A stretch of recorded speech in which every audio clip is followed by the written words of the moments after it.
Okay, మనం వచ్చేసాం కదా, ఇదే ఎర్రబాలెం చెరువు. మీరు చూసినట్లయితే నా వెనక ఎర్రబాలెం ఇల్లులు కనపడుతూ ఉన్నాయి. మనం ఇది అంతా ఈ రోడ్డు గంగారం వెళ్ళే రోడ్డు ఇది. ఈ మధ్య ఇటు ఎక్కువ వెహికల్స్ కానీ తిరుగుతున్నాయి కాబట్టి అంతా రోడ్డు బాగా చేసేసి మంచిగా రోడ్డు, తార్ రోడ్డు అలా వేసి మనుషులకి ఉపయోగపడాలని ప్రజలు చాలా కోరుకుంటున్నారు. చూడండి, మీరు ఈ వ్యూ చూస్తున్నట్లయితే చాలా బాగా సుందరంగా ఉన్నది. మనం ఈ చెరువు గురించి మనం విశేషాలు తెలుసుకుందాం, వెళ్దాం. Okay, welcome to IG news. మీరు చూస్తున్నారు ఎర్రబాలెం గుడిపాడు చెరువు చూస్తున్నారు. గత 2 నెలలుగా ఇక్కడ వర్షాలు పడి చాలా నీళ్లు నిల్వ ఉన్నాయి. ఎక్కడి నుంచో చాలా దూరం నుంచి పక్షులు కూడా వచ్చి ఇక్కడ వలస ఉంటుంటాయి.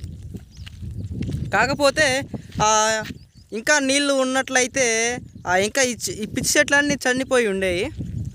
ఇక్కడ చిన్న తూము దగ్గర కాకుండా పక్కన నుంచి చిన్న రంధ్రం హోల్ పడి అక్కడ నుంచి నీళ్ళు వెళ్ళిపోయాయి కాబట్టి ఎక్కువ నీళ్ళు ఇక్కడ లేవు. మీరు చూస్తున్నారు, చాలా అందంగా ఉంటుంది ఇది. చూడండి, కొద్దిగా జూమ్ చేస్తున్నా చూడండి. అక్కడ కొన్ని పక్షులు ఉన్నాయి, అవి నెమళ్ళు కావచ్చు. చూడండి, జూములో మీకు ఖచ్చితంగా అవపడతాయి. కొద్దిగా చూశారు కదా, అవి చూడటానికి అయితే నెమల్లాగా ఉన్నాయి. అవి నాకు తెలియదు, కొంగలు ఏదో అనుకుంటున్నాను నేను. చూశారు కదా, అలాంటి గ్రూపులు, అలాంటి ఫ్యామిలీస్ ఇక్కడ చాలానే ఉన్నాయి. మనం సాయంత్రం పూట అయితే మనం చాలా నీట్గా చూడవచ్చు. కాకపోతే నేను ఎండపూట వచ్చాను కాబట్టి ఇవన్నీ చూస్తున్నాం. ఇది చూడండి, ఈ నీళ్ళు ఉండటం వల్ల పక్కన పొలాలు చాలా పచ్చగా కనిపిస్తున్నాయి. చూడండి, పొగాకు వేశారు, కంది వేశారు. చుట్టుపక్కల అంతా ఇక్కడ పొగాకు, కంది వేస్తూ ఉంటారు. చూస్తారు కదా, మనం కొద్దిగా ముందుకు వెళ్దాం. చూడండి, ఇక్కడ మీరు చూసినట్లయితే హోల్ పడ్డ దగ్గర ఇక్కడంతా మట్టి తీసేసి కిందకి వేసారనమాట. ఒకసారి చూడండి, ఇక్కడంతా మట్టి తీసేసారు, హోల్కి వేసారనమాట. మనం ముందుకు పోతే ఇలాగా చాలాసార్లు ఇక్కడ హోల్ పడి పెద్ద కట్ట తెగిపోయింది. దీన్ని కట్ట నిండా నీళ్ళు ఉన్నాయి. అప్పుడు కట్ట తెగిపోయింది, చాలాసార్లు పూడ్చారు. అయితే ఇది ఎక్కువ వాన వచ్చినట్లయితే, ఎక్కువ నీళ్ళు ఉన్నట్లయితే ఇది మళ్ళీ హోల్ పడి మొత్తం కట్ట తెగిపోయింది ఖచ్చితంగా. దీన్ని ప్రభుత్వం ఖచ్చితంగా దీన్ని గుర్తించి చెరువు చాలా పొలాలకు ఉపయోగపడుతుంది. అండర్ గ్రౌండ్ వాటర్లు పెరుగుతాయి. ఆ లెవెల్స్ అనేవి ఇక్కడ ఉన్నట్లయితే, ఇక్కడ వాటర్ ఉన్నట్లయితే అండర్ గ్రౌండ్ వాటర్ కానీ పెరుగుతూ ఉంటుంది.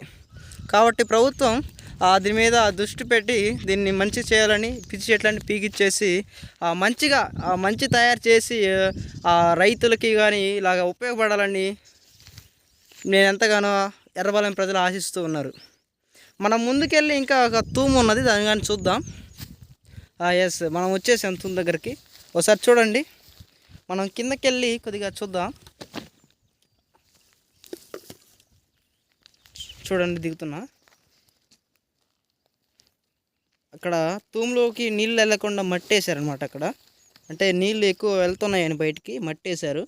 మనం చూసినట్లయితే చూడండి, ఇంతకుముందు రాళ్ళు ఉన్నాయి ఇక్కడ.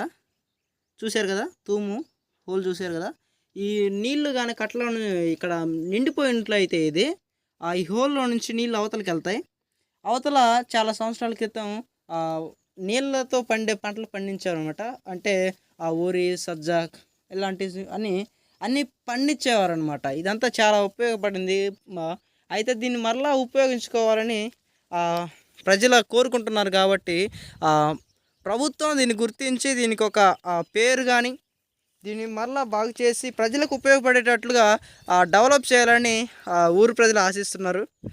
ప్రభుత్వం కానీ దీన్ని గుర్తుంచుకోవాలా, దీనికోసం ఏదైనా చేయాలని తపన ఉంటే ఖచ్చితంగా చేయొచ్చు. ఇలాంటి చెరువులు ఇలాంటివి ఉండటం వల్లే పల్లెటూళ్ళు చాలా అభివృద్ధి చెందుతాయని మన పూర్వీకులు, మన శాస్త్రవేత్తలు అందరూ చెప్తున్నారు. కాబట్టి నిజంగా పట్టణాలు అనేవి మన పల్లెటూరి పిల్లలు అని చెప్తున్నారు.